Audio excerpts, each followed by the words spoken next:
Hello mga gagayam!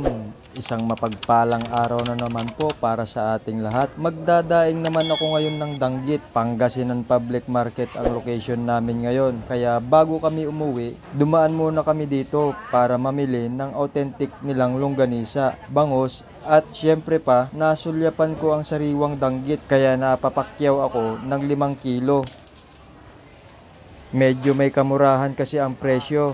At sakto lang naman ang mga sizes nila na pangdaing. Marami na siya. Ginabi na kami ng makauwi pero nilinisan ko pa din ang mga isda para mapanatili ang kanilang kasiriwaan. Sa dami nito, di ko alam kung anong oras ako matatapos sa pagdadaing. Kailangan kasi itong biyakin at tanggalan ng laman loob. Medyo may katigasan din kasi ang bungo ng danggit pag binibiyak ang ulo. Kaya magandang gamitin itong ganitong kutsilyo. May additional itong weight, kaya konti na lang yung i-exert mong effort sa paghiwa ng ulo. Tapos na ang paghihiwa, kaya iisa-isahin ko naman na tanggalan ng laman loob.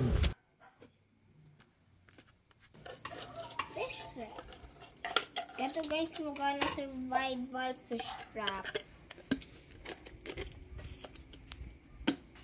Here. It's super simple. Inspired talaga si Kuya Marcos sa paggawa ng kanyang homemade na fish trap. Medyo nakaka-challenge na tanggalin ang mga hasang, kaya napagpasyahan ko na hindi na lang ito tanggalin. Anyway, wala naman itong significant impact sa quality ng daing. Ang important, matanggal yung bituka. Maganda ang progreso ng trabaho. Tapos na ang challenging part, ang pagbibiyak at pagtanggal ng bituka. Dahan-dahan lang sa paghuhugas. May matigas kasing tinik ang danggit na maaaring makapagbigay ng hand injury. Nag-take over na si Madam para sa paghuhugas at tumulong na din si Kuya Marcos sa paggawa ng pagbababaran ng daing. Isang buong puso ng bawang, pipitin lang ito. 2 bote ng suka, 6 na pamintang durog, yung nakarepak. Tupperware naman ang ginamit ko na container sa paghahaluan ng mga sangkap. Saktong sukat lang ng asin ang nilagay ko para maiwasan ang sobrang alat. Anyway, may sausawan pa naman na makakapagbigay ng sarap sa daing, gaya ng kamatis o suka na may asin kung nagkulang ka ng sangkap sa pagtitimpla. Naglagay din ako ng magic sarap. Isang pakete lang, sapat na. Good. Kumpleto na ang pagbababaran at hinalo-halo na rin ni Kuya Marcos para mag-joint force na silang lahat. Yan. Tapos na din si Madam sa paghuhugas. Kinailangan ko lang na i-transfer ang mixture dito sa bowl. Para sa Tupperware ko na lang ilagay ang mga isda pagkatapos may sausaw sa mixture.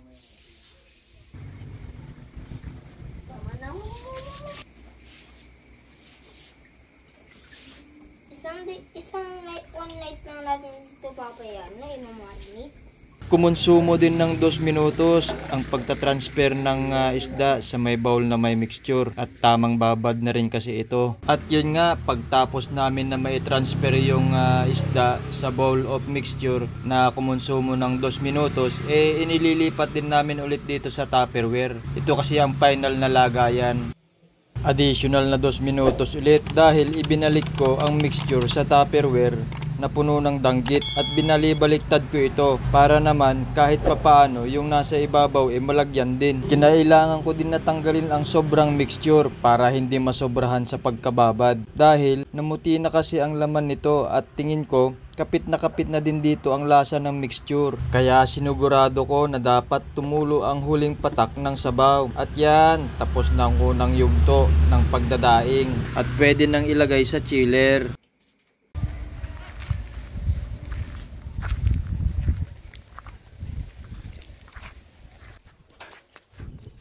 Lumipas pa ng 1 araw na nasa loob ng chiller ang mga binabad na danggit. Medyo naging abala kasi sa ibang bagay. Kaya ngayon lang namin naasikaso na ibilad sa araw. Katamtaman lang ang panahon ngayon. Sobrang hangin at makulimlim. Pero goods na rin. Makakatuyo din yan. At makakabawas ng moisture sa isda. Bistayan ng buhangin ang ginamit kong bilaran. Pinatungan ko lang ng coated chicken wire para medyo lumawak ang area ng pagbibilaran.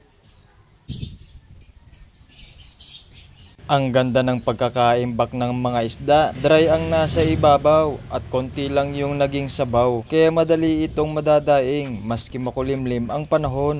Yan, konting ayos lang para naman maiwasan na magkapatong-patong ang iba at maging maganda ang pagkakabilad nila na pare-pareho.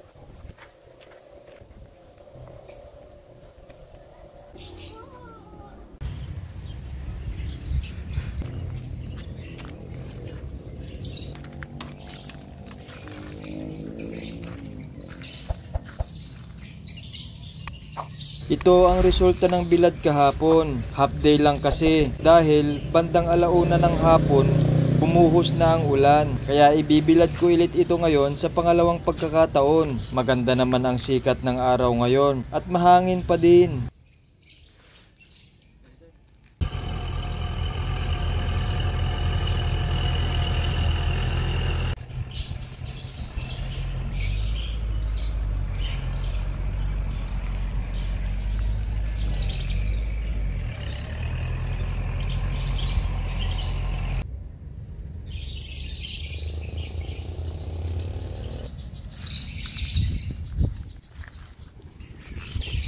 Hindi ko na hinintay ang buong maghapon para ahunin ang mga bagong daing na danggit. Alas 11 pa lang ng tanghali, nag-start na ako mag-ahon kahit katirikan pa ng araw. Dahil hindi rin kasi maganda sa daing ang sobrang pagkakabilad. Yan, tapos na ang pangalawang yugto sa pagdadaing. Ngayon, alam mo na kung anong susunod. Sadyang napaka-basic lang na proseso ang pagkakadali ko dito sa daing kong danggit. Baka naman willing kang ibahagi ang iyong kaparaanan sa pagdadaing para naman mabasa at matutunan din ng iba nating kababayan ang pagdadaing. Mag-comment ka lang sa comment section dyan sa ibaba. Ito na ngayon ang agahan namin, ang napakasarap na daing danggit. Saglit lang itong prituhin sa mainit na mantika at para hindi rin mapait. Siya nga pala, I'm calling the attention of all ginataan lovers dyan na nanonood. Masarap din itong ipangsahog, kaya gumawa na din kayo. Saglit lang naman itong gawin, nothing complicated about it. Lalo na't sama-sama ang pamilya sa paggawa. Kaya goods na goods ito na panglibben, pangumagahan at pambaon na din ng mga estudyante. At ito naman ang partners ng daing, edible na pako at katuray na kinuha ko sa bukid. Ngayon mo palang ba napanood ang mga video ko at bago ka pa lang dito sa aming channel, i-share mo na ito agad, i-like at mag-subscribe na. Huwag mo na din ipagkait na pindutin ang bell icon para lagi kang updated sa mga susunod kong i-upload na videos. Hanggang sa muli, paalam!